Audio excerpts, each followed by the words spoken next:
Gracias, Germán, por este tiempo tan emocionante.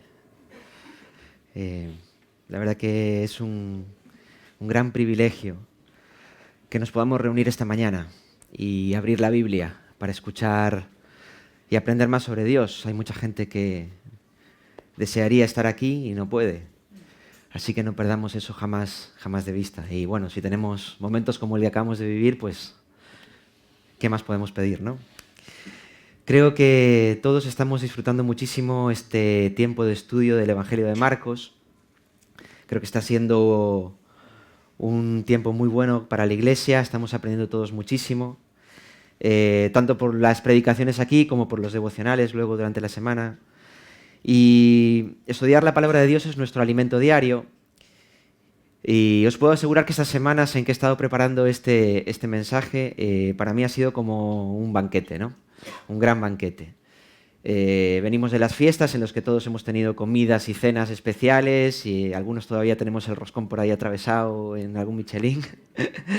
Pero de verdad os puedo asegurar que estudiar este capítulo y preparar este sermón ha sido realmente un auténtico banquete espiritual para mí.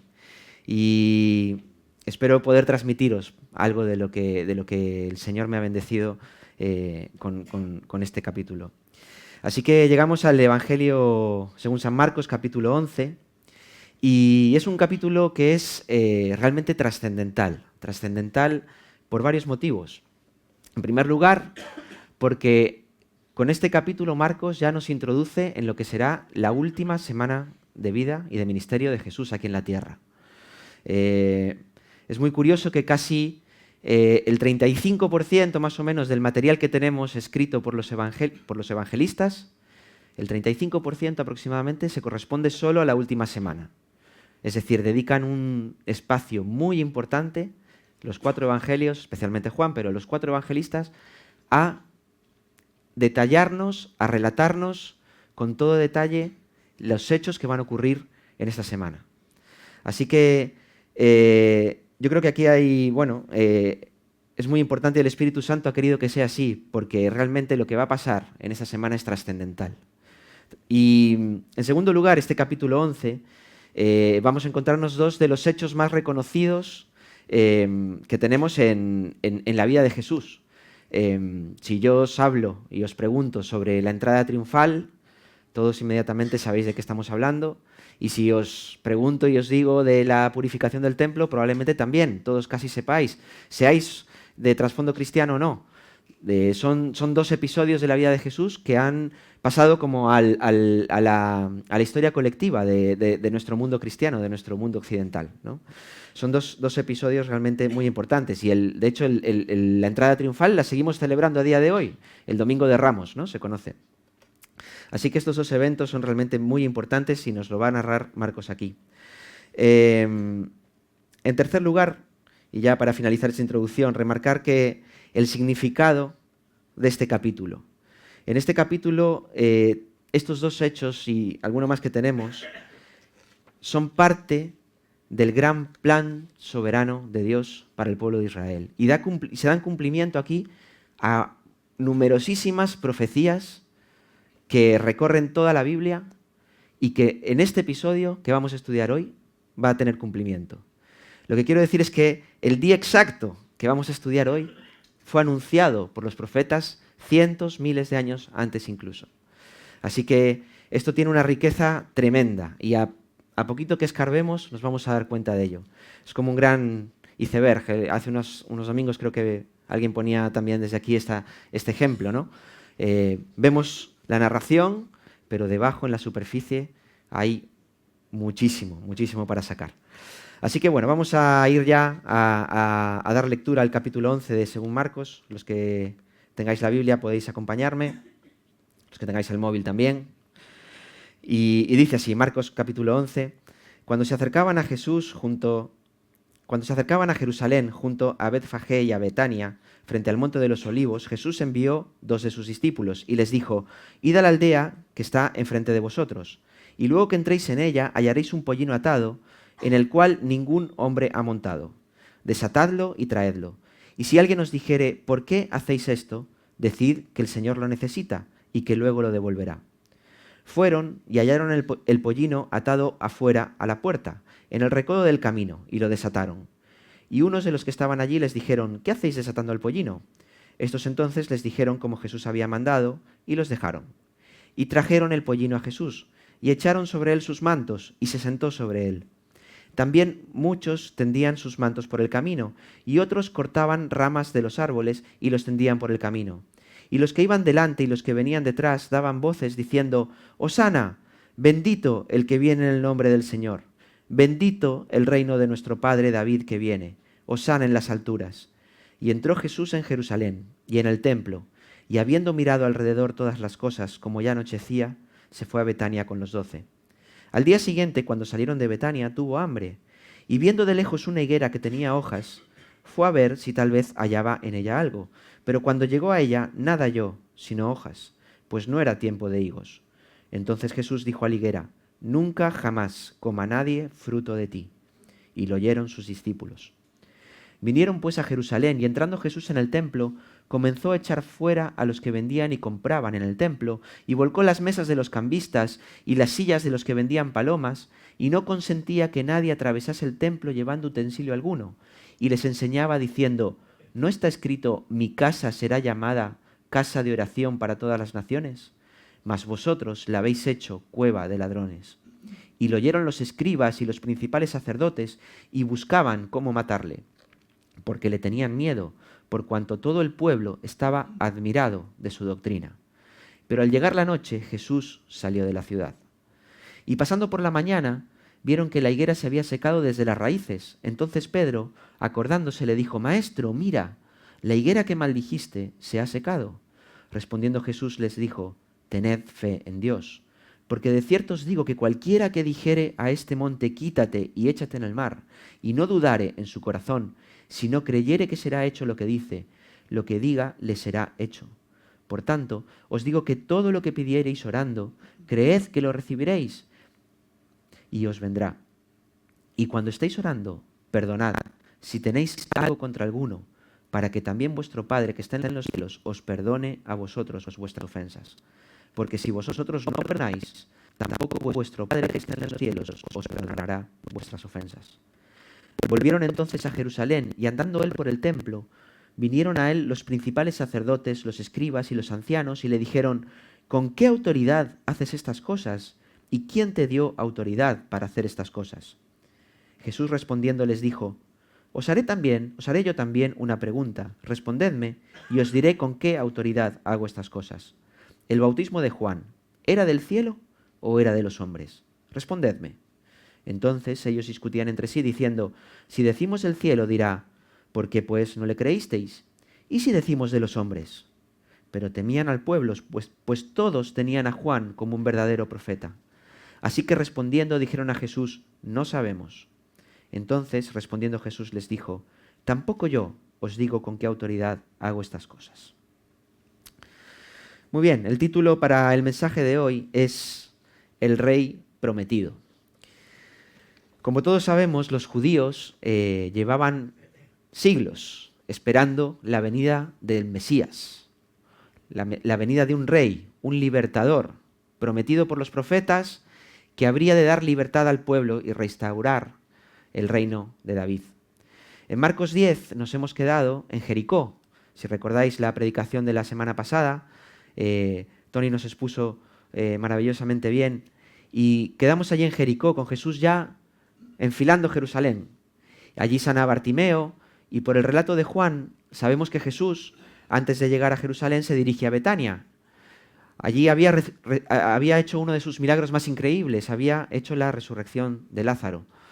Y también podemos suponer que todas estas noticias llegan a Jerusalén, y la curación del ciego, la resurrección de Lázaro, también todos los milagros maravillosos que hemos visto que Jesús hacía, por ejemplo la alimentación de los 5.000, y esos milagros se habían extendido como un reguero de pólvora por toda Palestina,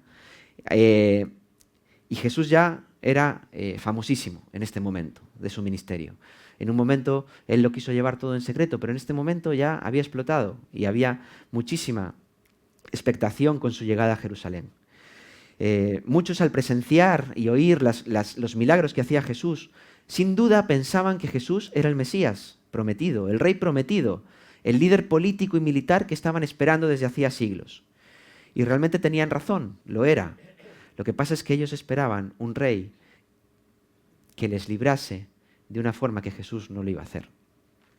Y Jesús venía para instalar un reino, pero no precisamente el que ellos querían. Entonces, como comentamos antes en el relato de la entrada triunfal, el relato está en los 4 evangelios. Hay muy pocos relatos, episodios de la vida de Jesús que nos lo cuenten los 4 evangelistas. Los podríamos contar casi con los dedos de la mano. Cada evangelista nos da diferentes aspectos de la vida de Jesús. Y son muy poquitos los que coinciden en los 4. Pero este es uno de ellos. Este es uno de ellos. Y cada uno lo hace desde su perspectiva. Y aunque estamos en Marcos, Mateo nos da una visión muy interesante, porque Mateo, recordemos, que escribe para lectores judíos, que conocían la tradición, conocían lo que se celebraba, conocían la profecía. Y entonces Mateo hace una referencia muy interesante a una profecía que está cumpliendo Jesús en este momento, que es la profecía del profeta Zacarías, uno de los últimos profetas de los que tenemos registro en el Antiguo Testamento. Zacarías 9:9 dice: el futuro rey de Sión. Alégrate mucho, hija de Sión, da voces de júbilo, hija de Jerusalén. He aquí tu rey vendrá a ti, justo y salvador, humilde y cabalgando sobre un asno, sobre un pollino, hijo de asna. Esta profecía nos habla del rey prometido, que va a llegar de una forma muy especial, totalmente inesperada. Pero también Zacarías nos da 3 características de este rey. Nos explica que este rey prometido vendrá a ti, justo, salvador y humilde. Así que estas 3 características van a distinguir absolutamente todos los hechos y las palabras de Jesús que va a ocurrir en esta semana.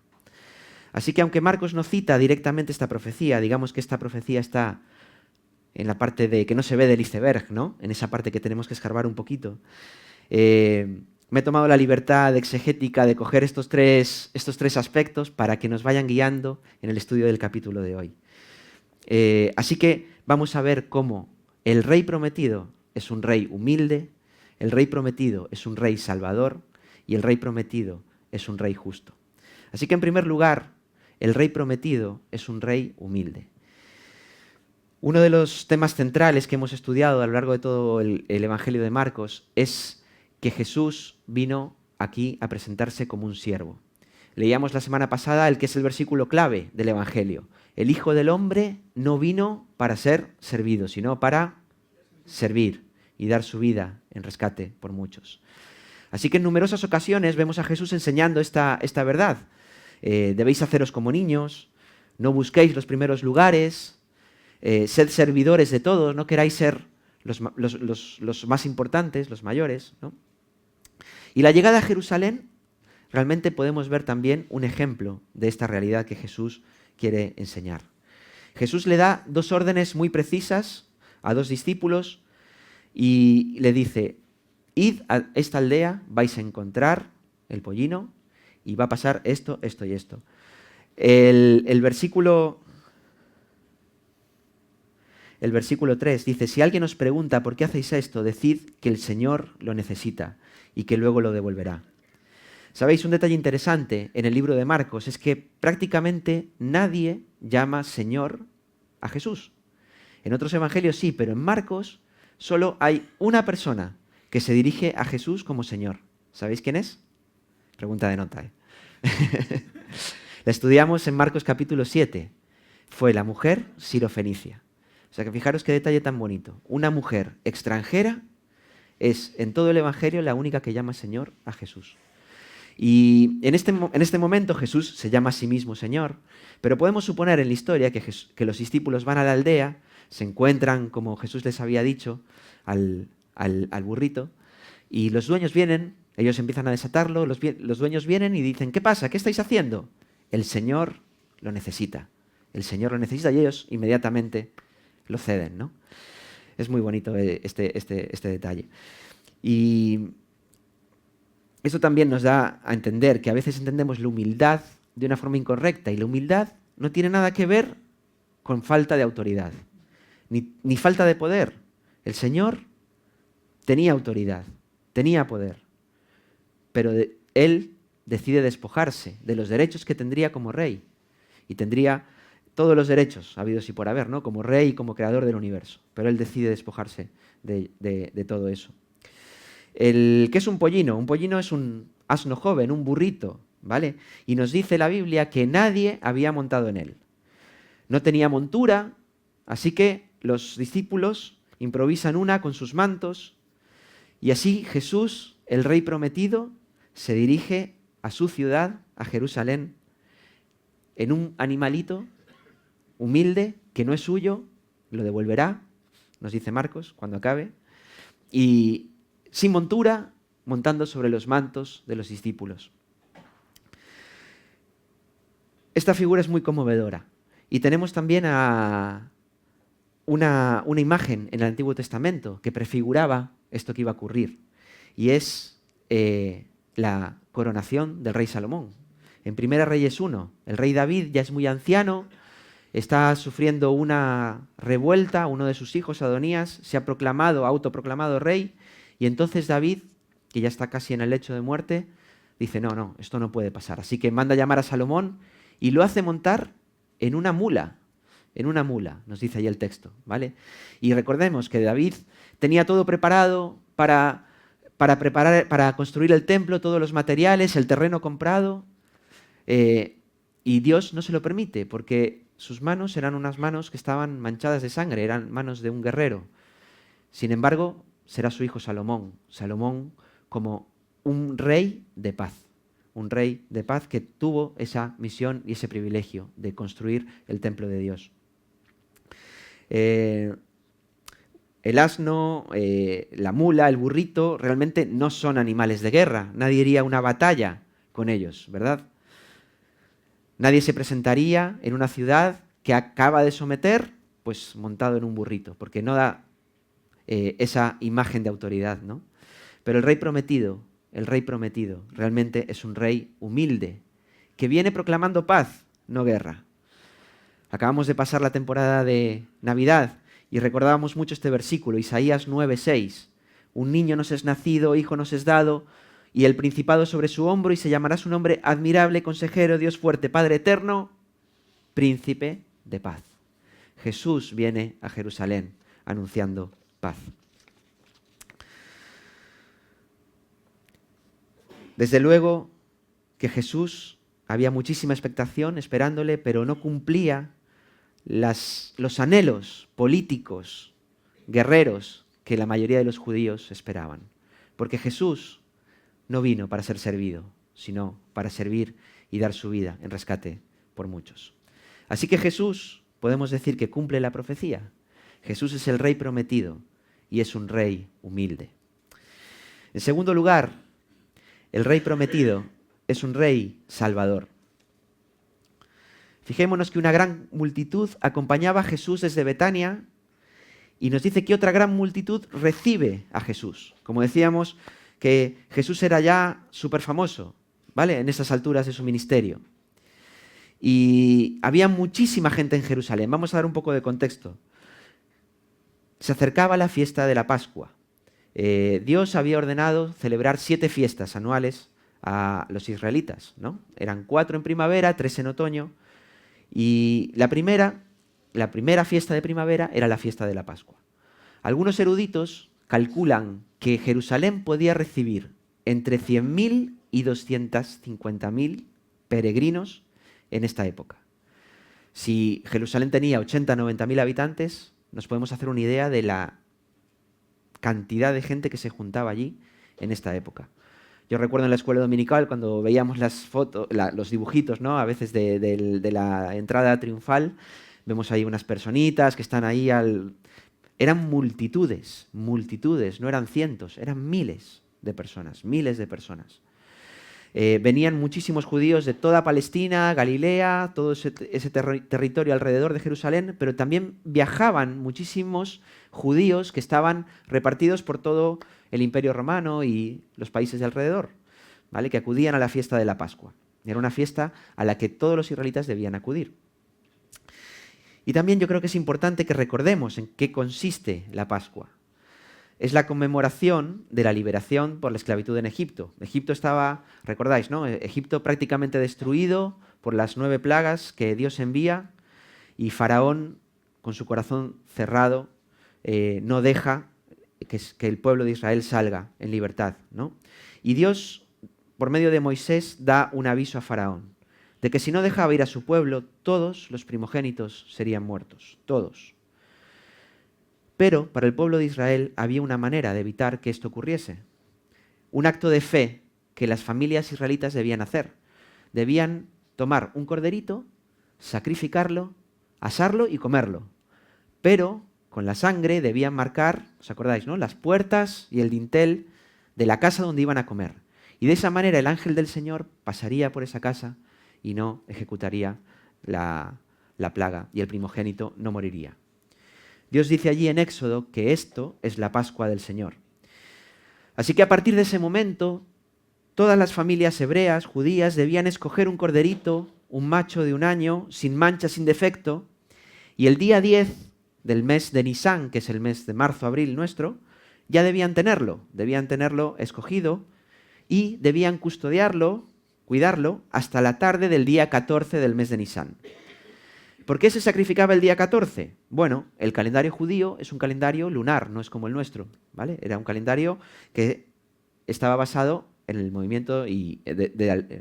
¿Está bien dicho? Bueno, no sé. Estaba basado en la luna, ¿vale? Y entonces el día 1 era cuando había luna nueva. Así que todos los meses, el día 14 era cuando había luna llena. Así que el mes de Nisán, el día 14, era la primera luna llena de primavera, ¿vale? Después del equinoccio de primavera, la primera luna llena es el día 14 del mes de Nisán. Así que era realmente una tarde, una noche muy esperada. Por fin acababa el invierno, llegaba el buen tiempo, ¿vale? Y ese era el día que escogió Dios para celebrar esta Pascua, ¿no? Así que el cordero que tenían que sacrificar simbolizaba, por tanto, la salvación de la esclavitud, la salvación de Egipto.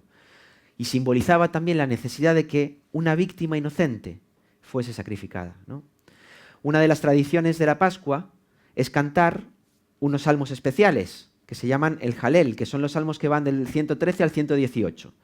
Y fijémonos un momento, que me gustaría leer el Salmo 18, unos versículos. No sé si van a aparecer. Sí, vale. Salmo 118, 21 al 26. Te alabaré, porque me has oído y me fuiste por salvación. La piedra que desecharon los edificadores ha venido a ser cabeza del ángulo. De parte de Jehová es esto, y es cosa maravillosa a nuestros ojos. Este es el día que hizo Jehová. Nos gozaremos y alegraremos en él. Oh Jehová, sálvanos ahora, te ruego. Te ruego, Jehová, que nos hagas prosperar ahora. Bendito el que viene en el nombre de Jehová. Desde la casa de Jehová os bendecimos. Supongo que ya os suena esto. La expresión que está en el versículo 25, oh Jehová, sálvanos ahora, te ruego, es justamente la palabrita que nosotros decimos, Hosana, Hosana. Así que cuando cantamos Hosana en alguna canción, lo que estamos diciendo es, Señor, sálvanos ahora, te rogamos. Hay una sensación como de apremio en esa expresión. Ahora, por favor, Señor, te necesitamos, sálvanos. Y así que estas palabras son las que dice la multitud cuando entra Jesús, porque era la época de la Pascua. Todos tenían esas canciones en la cabeza, ¿vale? Y cuando ven entrar a Jesús, reconocen que este salmo se está cumpliendo y le ruegan por salvación a Jesús. Y dicen, Jesús, sálvanos, oh Rey prometido, sálvanos ahora. El propio pueblo elige un salmo mesiánico que habla de un Mesías Salvador para recibir a Jesús. Así que el Rey prometido, desde luego, es un Rey Salvador. Hemos comentado que la fiesta de la Pascua era el día 14, era el día en que se sacrificaba el corderito, pero Dios había ordenado, allí en Éxodo lo encontramos, que el corderito la familia debía tenerlo ya el día 10. Así que entre los miles de corderos que se sacrificaban ese día de la Pascua en Jerusalén, el día 14, había uno que era muy especial, porque el sumo sacerdote salía de la ciudad el día 9, lo escogía, tenía que ser un corderito que cumpliese todos los requisitos, y lo subían al templo. El día 10 tenía que estar en el templo. Ese cambio de día era en la tarde. Recordemos que los judíos, el día comenzaba cuando se ocultaba el sol y salían las 2 primeras estrellas, o planetas, ¿no? Entonces, cuando ya eran visibles en el cielo, ahí cambiaba de día, ¿vale? Entonces, el día 9, el sumo sacerdote bajaba, elegía el corderito y luego tenía que subirlo a Jerusalén al templo, y allí quedaba el corderito todos esos días hasta el día 14, que era sacrificado. En esos días el corderito tenía que demostrar que estaba bien elegido, ¿vale? Que era un cordero sin mancha y sin ninguna falta, ¿no? ¿Sabéis qué día entra Jesús en Jerusalén? ¿Sabéis qué día? El día 9, precisamente. El día 9, ¿vale? Entonces, Jesús se adelanta a ese cordero. Y leía un comentarista que decía que cuando el sumo sacerdote subía con el cordero, se formaba una fila en lo que los sacerdotes y la gente acudía a esperar que el cordero pasara en procesión. Jesús se adelanta ese momento. Y entonces cumple otra profecía, la profecía que estaba figurada en el Cordero Pascual. Jesús llega a la ciudad como el Cordero de Dios, perfecto, sin mancha, que quita el pecado del mundo. Y cuenta el Evangelio de Lucas que cuando Jesús está cerca de la ciudad, toda la gente viene aclamándole, él viene desde Betania, tiene que subir al Monte de los Olivos, el Monte de los Olivos baja hacia Jerusalén, ¿no? Y Jerusalén vuelve a subir. Los que habéis estado allí lo podréis haber visto. Y Jesús, cuando está en el Monte de los Olivos, la multitud empieza a clamar, pero dice que cuando ya estaba cerca de la ciudad, Jesús llora. Jesús llora. Jesús entra llorando. Por eso el título de la entrada triunfal a mí no me acaba de gustar. No fue un triunfo, realmente. Jesús venía para ser sacrificado como un cordero pascual. Y él entra llorando a su ciudad. Así que ese día, el día 9, Jesús cumple la profecía de Zacarías, la profecía de Isaías, la prefiguración que hay en la Pascua. Prácticamente todo el Antiguo Testamento se está cumpliendo aquí. Y Jesús se presenta como Cordero de Dios, que quita el pecado del mundo. Jesús, el Rey prometido, un Rey humilde y un Rey salvador. Y otro detalle antes de pasar al siguiente punto. Esa semana estaba Jerusalén llena, como dijimos, muchísima gente extranjera. Y me gusta pensar que, algunos de esos extranjeros que verían todo lo que pasó esa semana luego fueron a sus ciudades. Y quizás muchos comprendieron luego lo que había pasado, ¿no? Y quizás formaron parte de esa primera iglesia que nació en todo alrededor del Imperio Romano. En tercer lugar, y ya para terminar, el Rey prometido es un Rey justo. Si aceptamos que la entrada de Jerusalén fue en domingo, que hay bastante debate sobre este tema, los hechos que relata Marcos a continuación suceden los días siguientes, el lunes y el martes. El domingo, después de la entrada en Jerusalén, dice Marcos que Jesús llega al templo, echa un vistazo por allí, podemos suponer que no le gusta mucho lo que ve, y él se retira a Betania. Betania va a ser durante toda esta semana, estos días, su lugar de descanso, y estará allí hasta que finalmente vaya allí a cenar con sus discípulos la noche de la última cena, ¿no? Y Marcos nos cuenta entonces que por la mañana Jesús sale de Betania muy, muy temprano, de madrugada. Jesús va camino de Jerusalén y tiene hambre. Y en el camino ve una higuera.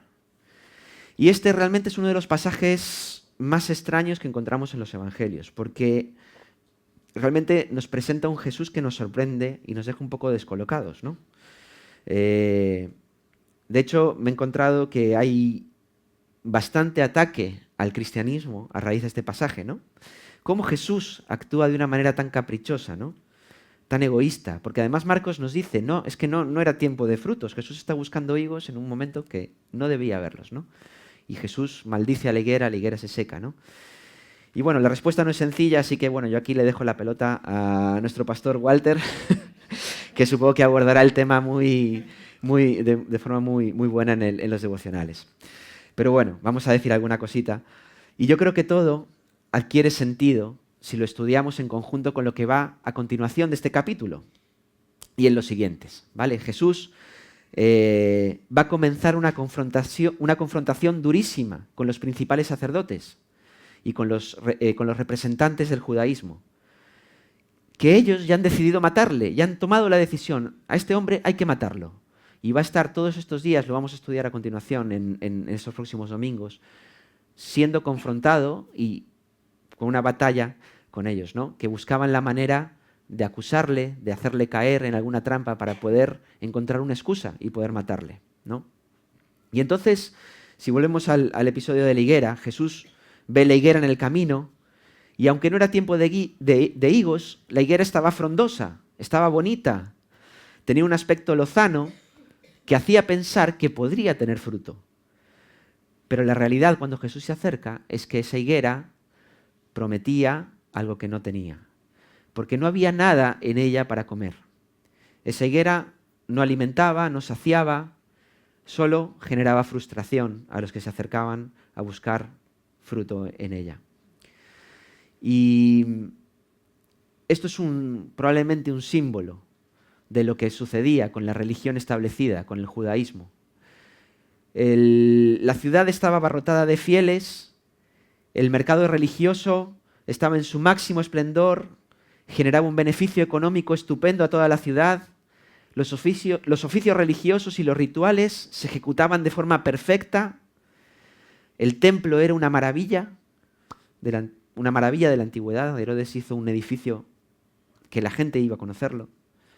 Pero tras esta fachada de prosperidad y de bendición, no había absolutamente nada. No había nada. Y así que Jesús llega al templo, ve en lo que han convertido su casa y la han convertido en una higuera seca. Y Jesús cita a Isaías, como nos decía Germán, esta es casa de oración para todas las naciones. Y cita a Jeremías y dice, y la habéis convertido en una cueva de ladrones. Él era el Señor de esa casa. Pero ellos no le reconocieron. Como la higuera, también ellos van a ser secados. Y Jesús dirá que toda esa magnificencia pronto no va a quedar nada. De todo aquello no va a quedar piedra sobre piedra, dirá Jesús un poquito más adelante. Así que cuando van por el camino luego al día siguiente, Pedro le llama la atención a Jesús y le dice, mira la higuera, se ha secado desde la raíz, de un día para otro. Entonces Jesús les explica y les dice, la nueva y verdadera religión es algo totalmente distinto. Y tendrá otras bases, otros pilares, diferentes a los que había. Tendrá como pilares la fe, la oración y el perdón. Jesús dice que con fe podremos mover montañas. Y parece que Dios nos da aquí una carta blanca, ¿no?, para hacer lo que nosotros caprichosamente queramos. Y yo creo que normalmente nos quedamos ahí y no leemos la segunda parte, ¿no?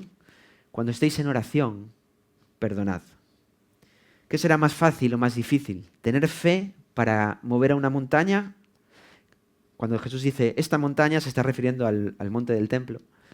¿Qué será más difícil? ¿Tener la fe suficiente para que la montaña se eche al mar? ¿O será más difícil a veces perdonar a alguien? Y Jesús creo que nos mete el dedo en la llaga, porque ¿cómo nos cuesta? ¿Cómo nos cuesta perdonar? Nos cuesta perdonarnos a nosotros mismos a veces, pero nos cuesta aún más perdonar a otros. Y cualquier cosa, cualquier ofensa, nos hace ahí una herida que a veces son cosas que se quedan para siempre. Y Dios no quiere que eso sea así. Así que el rey prometido también es un rey justo. Es un rey justo porque los judíos no le reconocieron y en su ceguera religiosa no conocieron el tiempo de su visitación. No dieron fruto. Esperaban un rey conquistador y no reconocieron al rey humilde. Ellos esperaban un rey salvador del yugo romano y no reconocieron al rey que iba a salvarles del pecado. Y ellos esperaban un rey justo, pero sometido a una justicia suya, no a la justicia del reino de Dios. Que esta justicia es diferente, porque ahí mandan la fe, la oración y el perdón. Así que ahora la pregunta es para nosotros: ¿cómo le reconocemos a Jesús? Jesús sigue viniendo hacia nosotros. Viene humilde, viene salvador y viene justo. Viene a hacer todo nuevo, no a agobiarnos con la carga de una religión que nadie puede cumplir, que no alimenta, que está seca y vacía. Él es el Rey prometido y la Biblia promete que va a volver. Pero la próxima vez no va a venir en un asno pequeño. Apocalipsis 19:11 nos habla del fiel y el verdadero, que monta esta vez un caballo blanco. Sus ojos son como llama de fuego, y con justicia juzga y pelea. Todavía estamos en tiempo de gracia. Simbólicamente Jesús todavía está entrando en un burrito hacia nuestra vida, viene hacia nosotros. No lo dejes pasar, no lo dejes pasar. Recíbele como el Rey prometido. Vamos a orar. Señor, gracias por tu palabra. Gracias por este plan tan magnífico que trazaste en tu soberanía. Gracias porque estuviste dispuesto a cumplirlo, estuviste dispuesto a sufrir, estuviste dispuesto a ser el Cordero, perfecto, sin mancha, que sería sacrificado para quitar nuestro pecado. Y Señor, te pido que esta realidad siga conmoviendo, conmueva nuestro corazón, nuestra vida, que nos limpies, que nos hagas más santos, Señor. Gracias porque nuestro Rey es un Rey humilde, nuestro Rey es un Rey que nos salva y es un Rey que también es justo. Y te pedimos, Señor, que nos ayudes a ser discípulos dignos de ti, a seguirte con todo nuestro corazón, con toda nuestra vida, como hicieron los discípulos, dejando todo atrás, que nada se interponga entre tú y nosotros. Ayúdanos, Señor, como iglesia, ayúdanos como individuos en nuestros trabajos, en nuestras obligaciones, en nuestra vida diaria, Señor, a dar testimonio de ti y a anunciar a este Rey que todavía salva, Señor, y que todavía perdona pecados. Gracias te damos, Señor, en el nombre de tu Hijo amado. Amén.